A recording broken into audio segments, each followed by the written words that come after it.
1 जुलाई से देश भर में होगा प्लास्टिक बैन। पार्ले डाबर ने लगाई सरकार से गुहार, 1 जुलाई से बैन को टालने की अपील। अफगानिस्तान में भूकंप से तबाही, 155 लोगों की मौत, कई घायल। रेक्टर स्केल पर भूकंप की तीव्रता 6.1 मापी गई। आरजेडी ने अग्निपथ योजना के खिलाफ पटना में राजभवन मार्च, कल राज्यपाल को सौंपा ज्ञापन। तेजस्वी यादव ने केंद्र सरकार पर बोला हमला। देश में कोरोना के 12,249 नए मामले, 81,000 एक्टिव केस, पॉजिटिविटी रेट 3.94%।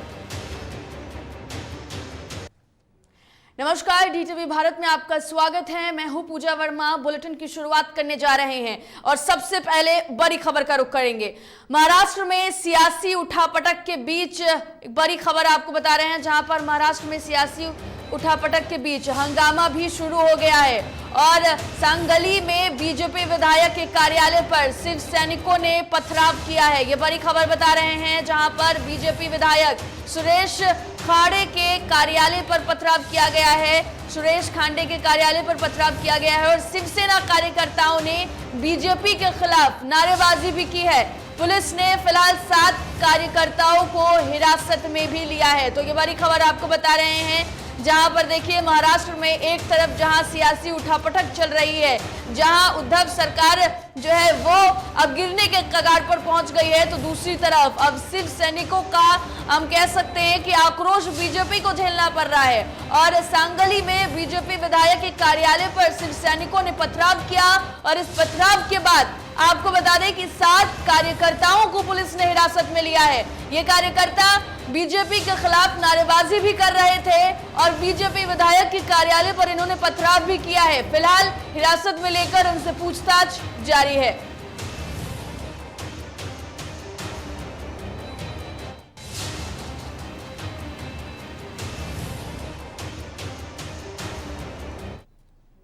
एक और बड़ी खबर आपको बता देते हैं, जहां अफगानिस्तान में भूकंप से तबाही मच गई है। जी हां, बड़ी खबर इस वक्त की, जहां अफगानिस्तान में भूकंप के झटके महसूस किए गए हैं।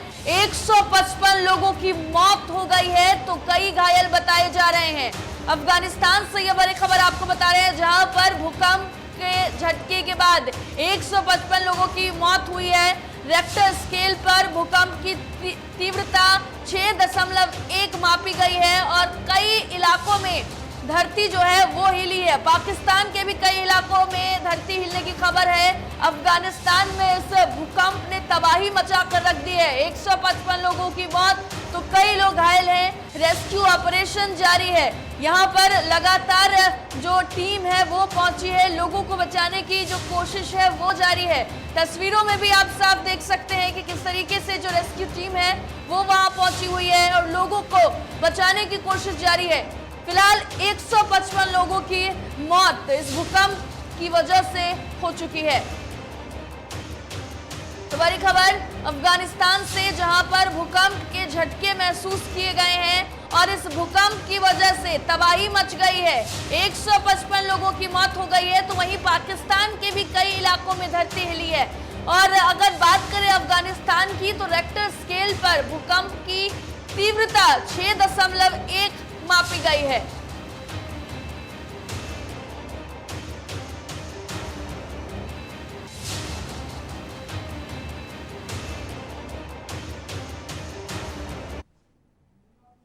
तो देखिए अफगानिस्तान में ये तस्वीरें आप साफ तौर पर देख रहे हैं कि किस तरीके से जो रेस्क्यू ऑपरेशन है वो जारी है।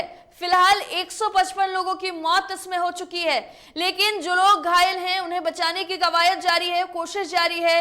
रेस्क्यू टीम वहां पर पहुंची हुई है और जल्द से जल्द लोगों को अस्पताल में भर्ती कराया जा रहा है। यह भी बताया जा रहा है कि अफगानिस्तान से सटे कुछ इलाकों में भी भूकंप के झटके महसूस किए गए हैं। वहीं पाकिस्तान के भी कुछ इलाकों में भूकंप के झटके महसूस किए गए हैं। हालांकि अगर अफगानिस्तान की बात करें तो यहां पर भूकंप ने भीषण तबाही मचाई है।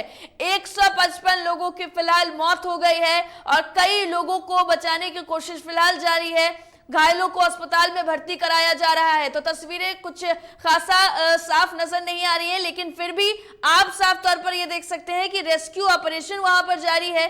कई लोगों की फिलहाल इसमें मौत भी हो गई है और कई लोग घायल भी हैं। 155 लोग, और ये अफगानिस्तान में आई भूकंप ने फिलहाल वहां तबाही मचा रखी है।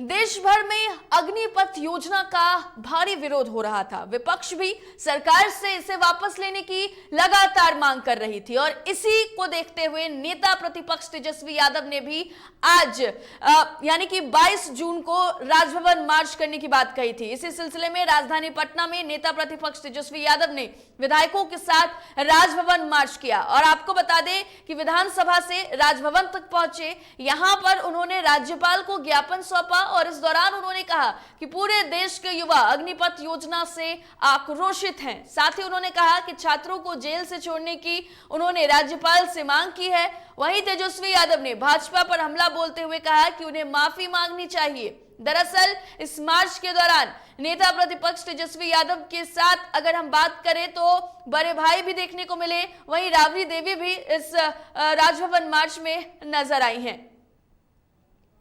तो देखिए, लगातार विपक्ष सरकार पर दबाव बनाने की कोशिश कर रही है कि इस अग्निपथ योजना को वो वापस ले ले। साथ ही साथ अगर नेता प्रतिपक्ष तेजस्वी यादव की बात करें तो उन्होंने 20 सवाल भी सरकार से पूछे थे इस योजना को लेकर। आज भी कई सवाल हैं। उन्होंने कहा है कि अभी तक इस सवाल के जवाब नहीं मिले हैं। सरकार पर कई सारे आरोप भी लगाए हैं और जो छात्र यानी कि जब हमने देखा था कि इस योजना को लेकर छात्रों के द्वारा बवाल किया जा रहा था, इसके मद्देनजर उपद्रव मचाने वाले कुछ छात्रों को भी पुलिस ने हिरासत में लिया है। तो तेजस्वी यादव ने यह कहा कि उन्हें जल्द से जल्द रिहा करने को लेकर भी उन्होंने ज्ञापन सौंपा है और अब जो ये राजभवन मार्च निकला है इसका कितना असर देखना होगा, इस पर हम अधिक चर्चा करेंगे। हमारे संवाददाता निषेध हमारे साथ लाइव जुड़ गए हैं, लेकिन एक सवाल बयान सुनाते हैं जिस पर उन्होंने सरकार पर जमकर हमला बोला है। के युवा जो है अग्निपथ जो लॉन्च हुआ है इससे आक्रोशित है। कोई दिक्कत नहीं, साफ तौर पे कि 75% बेरोजगार होने की संभावना सबसे अधिक है। यानी 4 साल बाद नौजवान कुछ क्या करेंगे ये वो देखने वाली बात है। देश के सुरक्षित रखने के लिए लुटा रहे हैं देश को। आज नौजवान को सरकार ने संकेत दिया हुआ देश में आग लगाए नरेंद्र मोदी। चलिए अधिक चर्चा करेंगे। हमारे संवाददाता निषेध हमारे साथ लाइव जुड़ गए हैं। निषेध, आज आरजेडी की तरफ से राजभवन मार्च किया गया, ज्ञापन भी सौंपा गया है। ये जो मार्च आरजेडी ने किया है, ये जो पैदल मार्च किया है, क्या लगता है इससे सरकार पर कितना दबाव बनने वाला है? क्योंकि सरकार ने तो ये साफ किया है कि इस योजना को वापस नहीं लिया जाएगा। बिल्कुल, देखिए पूजा, दबाव बनेगा या फिर नहीं बनेगा ये तो आने वाले वक्त में पता चलेगा, क्योंकि लगातार अगर हम बात करें तो केंद्र सरकार भी झुकने को तैयार नहीं है।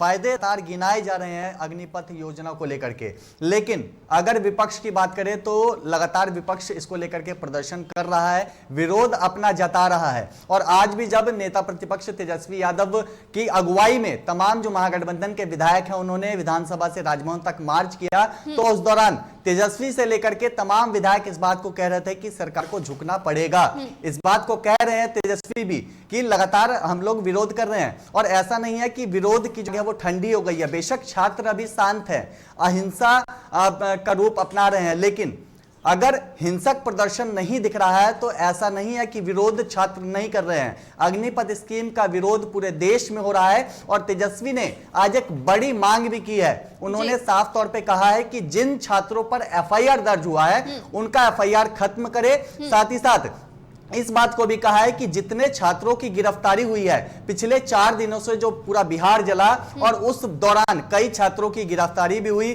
प्रशासन अलर्ट मोड पर थी और एक्शन में थी और उस वक्त कई लोगों को गिरफ्तार किया गया था। तो उन गिरफ्तार छात्रों के लिए एक बड़ी मांग तेजस्वी ने की है। साथ ही साथ जैसे ही वो ज्ञापन सौंपकर बाहर निकले हैं तो प्रधानमंत्री नरेंद्र मोदी से लेकर के बिहार के मुख्यमंत्री नीतीश कुमार पर एक जोरदार हमला बोला है और इस बात को कहा है कि प्रधानमंत्री से लेकर बिहार के मुख्यमंत्री नीतीश कुमार तक चुप्पी साधे हुए हैं, कुछ भी बातचीत नहीं कर रहे जी। हैं। और इस बात को साफ साफ महागठबंधन ने बता दिया है कि अगर सरकार इस स्कीम को वापस नहीं लेती है तो इसी तरीके से विरोध प्रदर्शनों का दौर बिल्कुल। लगातार जारी रहेगा। निषेध, इससे पहले भी नेता प्रतिपक्ष तेजस्वी यादव ने सरकार से इस योजना को लेकर 20 सवाल किए थे। वो सवाल भी हम चाहेंगे कि थोड़ा सा आप उसके बारे में भी जानकारी दें। लेकिन क्या लगता है कि जिस तरीके से लगातार विपक्ष सरकार पर दबाव बना रही है, इसमें कुछ और चेंजेस होने की उम्मीद नजर आ रही है इस योजना को लेकर के? और एक और सवाल आपसे ये रहेगा कि विपक्ष लगातार कई सारे मांग भी कर रही है इस योजना को लेकर, क्या कुछ अहम बातें विपक्ष की तरफ से इस योजना को लेकर सामने आई हैं? बिल्कुल, देखिए तेजस्वी यादव ने पहले ही दिल्ली में प्रेस कॉन्फ्रेंस किया था और उस दौरान 20 सवाल केंद्र सरकार से पूछे थे। और आज जब राजभवन मार्च किया तो उस दौरान भी तेजस्वी ने उस बात का जिक्र किया और कहा कि जो 20 सवाल हमने पूछे थे सरकार से उसका तो अब तक कोई जवाब नहीं आया। और तेजस्वी जो एक आशंका जता रहे हैं, प्रेस कॉन्फ्रेंस में भी जो सवाल उन्होंने किए थे उसमें भी इन बातों का जिक्र किया था। लगातार वो कह रहे हैं कि अगर 4 सालों के लिए जो छात्र हैं उनको देश की रक्षा करने के लिए भेज दिया जाता है, सेना में अगर वो भर्ती हो जाते हैं तो क्या वो देश की सुरक्षा ठीक ढंग से 4 साल तक कर पाएंगे?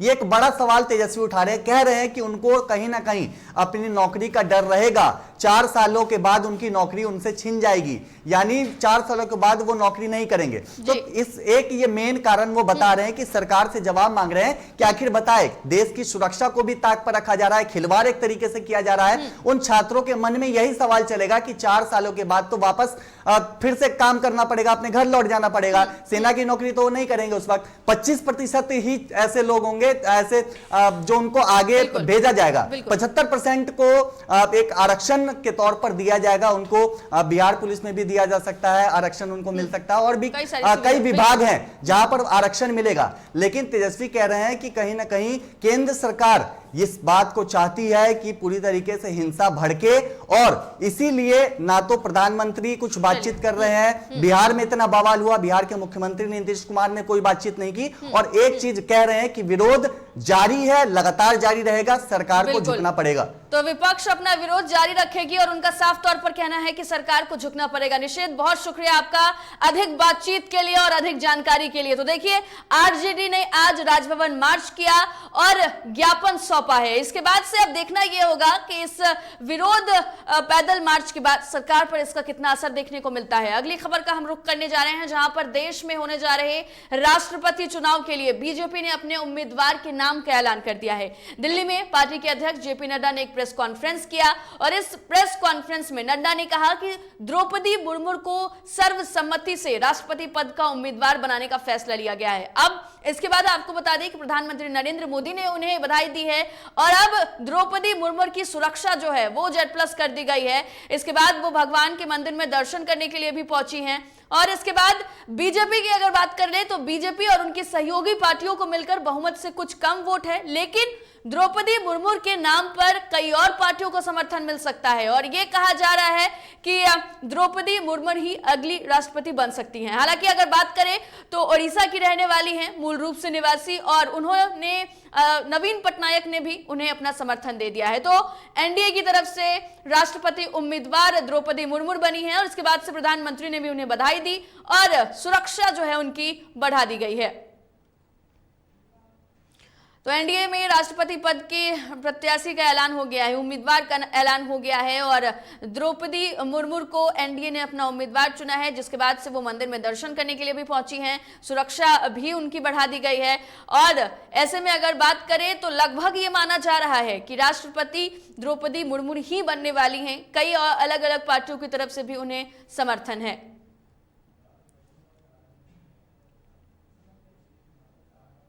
में कोई पूर्व से ढूंढना चाहिए, भारत के पूर्वी क्षेत्र से ढूंढना चाहिए और हो सके और हमारा प्रयास हो महिला को हमको स्थान देना चाहिए। और आज तक कोई आदिवासी ट्राइबल प्रत्याशी राष्ट्रपति के रूप में नहीं आया है, इसलिए हमें ट्राइबल पर और पहली बार कोई ट्राइबल को भारतीय एनडीए की तरफ से हम कैंडिडेट बना सकेंगे, ऐसा संसदीय बोर्ड, पार्लियामेंट्री बोर्ड का मत था। और इसलिए श्रीमती द्रौपदी मुर्मू, इनको राष्ट्रपति का प्रत्याशी घोषित किया गया है। और चलिए बड़ी खबर का रुख करने जा रहे हैं, जहां पर देश में प्लास्टिक बैन पर बड़ी जानकारी सामने आ रही है। बड़ी जानकारी आपको इस वक्त की दे देते हैं, जहां 1 जुलाई से देश भर में प्लास्टिक बैन होने वाली है। बड़ी खबर, जहां पार्ले और डाबर ने सरकार से गुहार लगाई है। बड़ी खबर आपको इस वक्त बता रहे हैं, जहां पर अमूल और मदर डेयरी पहले ही सरकार से सिफारिश कर चुकी है, और सिफारिश ये कि 1 जुलाई से ये जो बैन का फैसला लिया गया है उसे टाल दिया जाए। तो बड़ी खबर इस वक्त की आपको बता रहे हैं, जहां पर प्लास्टिक बैन जो है वो 1 जुलाई से होने वाली है, लेकिन इसको लेकर अलग अलग कंपनियों की तरफ से सरकार से गुहार लगाई जा रही है। पार्ले और डाबर ने पहले ही सरकार से गुहार लगाई थी, और अब अमूल और मदर डेयरी ने सरकार से यह सिफारिश की है कि 1 जुलाई से लगने वाले बैन को टाल दिया जाए। तो ये बड़ी जानकारी आपको इस वक्त की दे रहे हैं, जहां पर देश में प्लास्टिक बैन पर अब अलग अलग कंपनियों की तरफ से सिफारिश का दौर जारी है। पहले इसको लेकर पार्ले और डाबर ने सरकार से गुहार लगाई थी, और अब अमूल और मदर डेयरी ने सरकार से सिफारिश की है कि 1 जुलाई से लगने वाले बैन को टाल दिया जाए।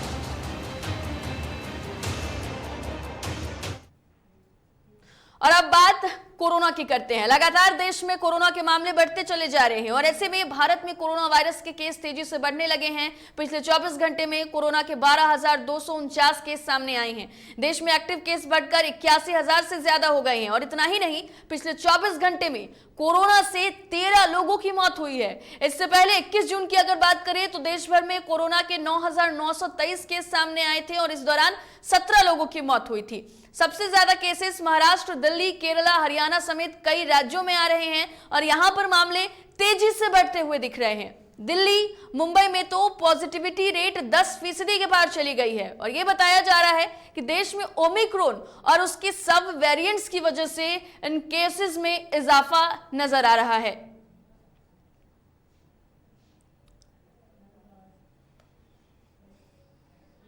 सुल्तानपुर के कूरेभार थाना क्षेत्र में जमीन को लेकर 2 भाइयों का परिवार आमने सामने हो गया, जिसमें जमकर लाठियां चलाई गई, जिसमें एक पक्ष के कई लोग घायल बताए जा रहे हैं। घायल अवस्था में सभी थाने पहुंचे। पुलिस ने थाने से सभी लोगों को इलाज के लिए अस्पताल भेजा और मामले की जांच कर रही है।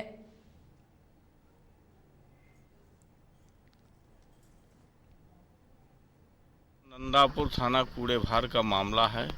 इनका पारिवारिक जमीनी विवाद है।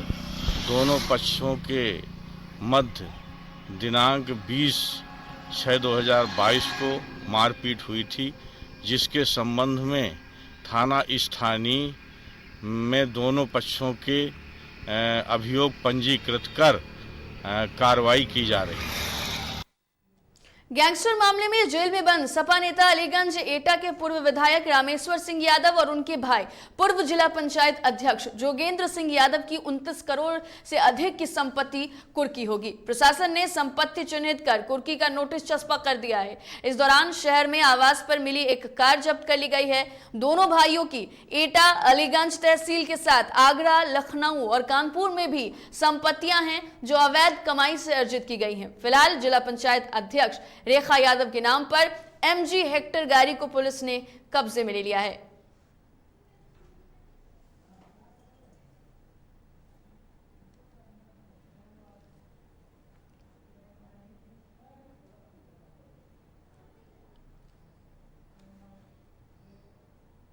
आजमगढ़ के धंधारी गांव फौज से रिटायर्ड मनोज सिंह ने प्रॉपर्टी विवाद को लेकर अपने पिता और भाई को लाइसेंसी पिस्तौल से गोली मारकर हत्या कर दी। बीच बचाव में आए मृतक की पत्नी को भी रिटायर्ड सैनिक ने मारपीट कर घायल कर दिया। उसका इलाज अस्पताल में जारी है। घटना की सूचना मिलते ही पुलिस अधीक्षक अनुराग मौके पर पहुंच गए। पुलिस ने आरोपी पूर्व फौजी को गिरफ्तार कर पूछताछ शुरू कर दी है।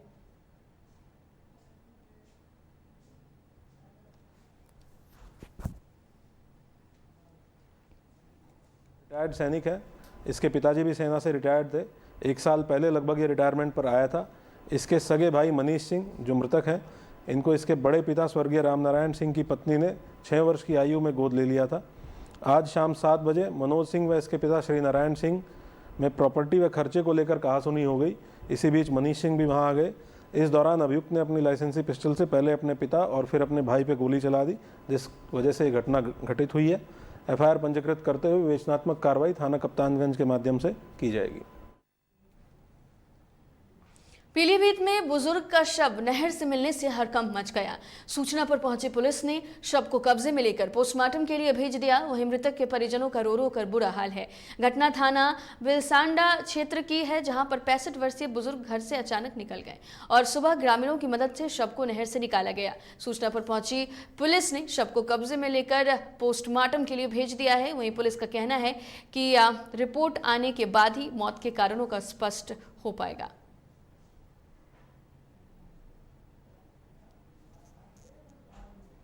रात को हम लेटे थे, रात को नहीं मिले। हम लोग ढूंढने लगे, सुबह तक ढूंढा, मिले ही नहीं। उसके बाद में ढूंढते रहे, मिले नहीं। फिर नहर में मिले। पता कैसे चला कि नहर में पड़े? फाटक डलवाया, माइनर बंद करवाया था। हाँ, पानी कम होने पे पता? पानी कम हुआ तो मालूम दिखाई दिए। वक्त हो चला एक छोटे से ब्रेक का, जल्द लौटेंगे।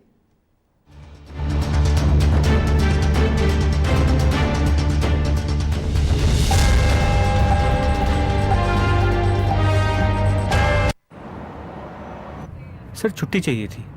क्यों? गांव के सारे घर कच्चे थे, बाढ़ में ढह गए। मेरा भी।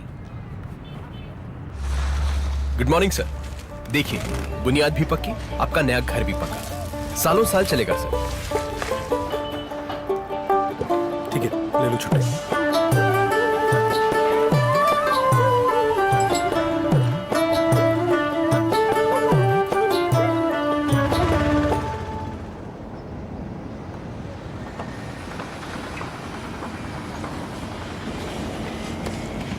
लो, हो गया घर पक्का। छुट्टी कैंसिल।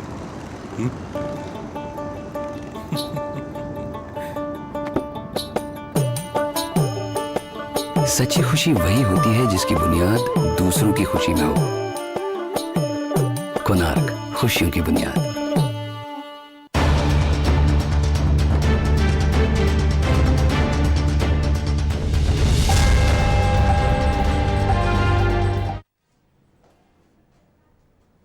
ब्रेक के बाद स्वागत है, बढ़ते हैं खबरों की ओर। दीघा से दीदारगंज के बीच जयप्रकाश गंगा पथवे के पहले फेज का निर्माण कार्य अंतिम दौर में है। 24 जून की शाम 4 बजे जेपी गंगा पथ का उद्घाटन होगा, जिसके बाद इस पथ पर आवागमन शुरू हो जाएगी। इसके अलावा करबीगैया फ्लाईओवर का भी उद्घाटन बिहार के मुख्यमंत्री नीतीश कुमार के द्वारा किया जाएगा। इस फ्लाईओवर के उद्घाटन के बाद खगल पथ से करबीगैया जुड़ जाएगा और बिहार के पथ निर्माण मंत्री नितिन नवीन ने इसको लेकर जानकारी दी थी।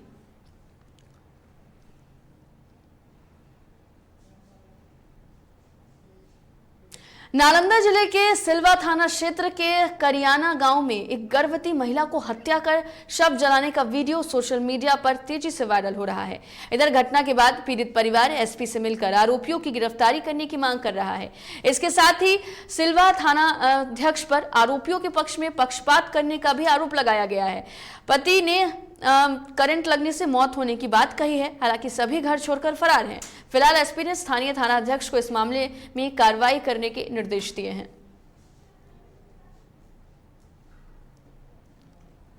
पहला नंबर तो बोला कि आपका बहन मर गया, तो हम लोग गए।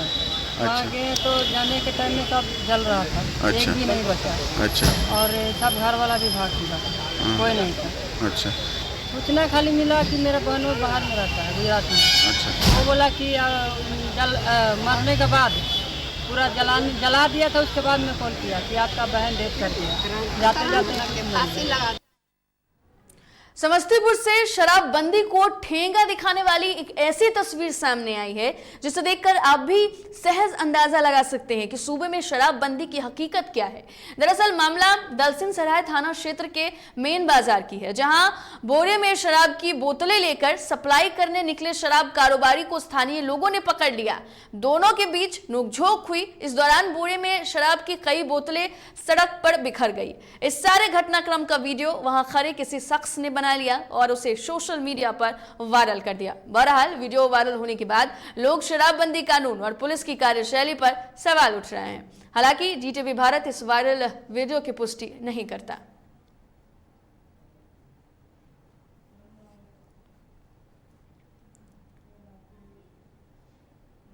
अग्निपथ योजना को लेकर चल रहे विरोध के बीच छपरा जिलाधिकारी राजेश मीना ने कहा है कि जिले में 4 दिनों में शांति है। धारा 144 भी लागू है और विशेष फोर्स भी लगाए गए हैं। चारों तरफ निगरानी की जा रही है। वहीं जिलाधिकारी ने बताया कि विशेष मजिस्ट्रेट को हर जगह तैनात किया गया है। साथ ही उन्होंने छात्रों से ये अनुरोध भी किया है कि भविष्य के बारे में सोचे। सरकारी संपत्ति को नुकसान अगर वो पकड़े हुए जाते हैं करते हुए तो उन पर विशेष कार्रवाई की जाएगी।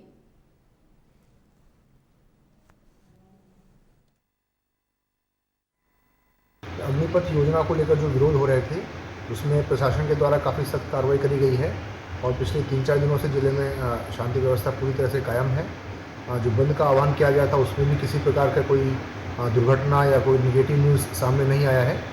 पुलिस प्रशासन, दंडाधिकारी सभी की प्रतिनियुक्ति सेंसिटिव प्लेसेस पर करी गई थी और पूरा जिला भर में थाना क्षेत्र वाइज क्यूआरटीज़ का डिप्लॉयमेंट हम लोगों ने किया था। इसमें कुछ लोगों को जिन्होंने 16 तारीख को बदमाशी करी थी और लोक संपत्ति का नुकसान किया था उनको आइडेंटिफाई करके उनके ऊपर एफआईआर भी दर्ज किया गया और गिरफ्तारी भी हुई है।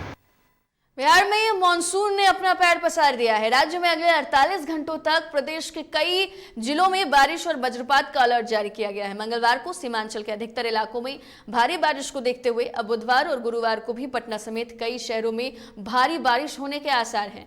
वहीं मंगलवार को पटना समेत आसपास के इलाकों में भी मेघ गर्जन के साथ हल्की बारिश होने से तापमान में कमी आई है, जिसके कारण मौसम खुशनुमा बना रहा। मंगलवार को पटना में अधिकतम पारा 1 डिग्री गिरावट के साथ 34.8 डिग्री सेल्सियस रहा है। वहीं आरा का तापमान सबसे ज्यादा यानी कि 37.8 डिग्री सेल्सियस रिकॉर्ड किया गया।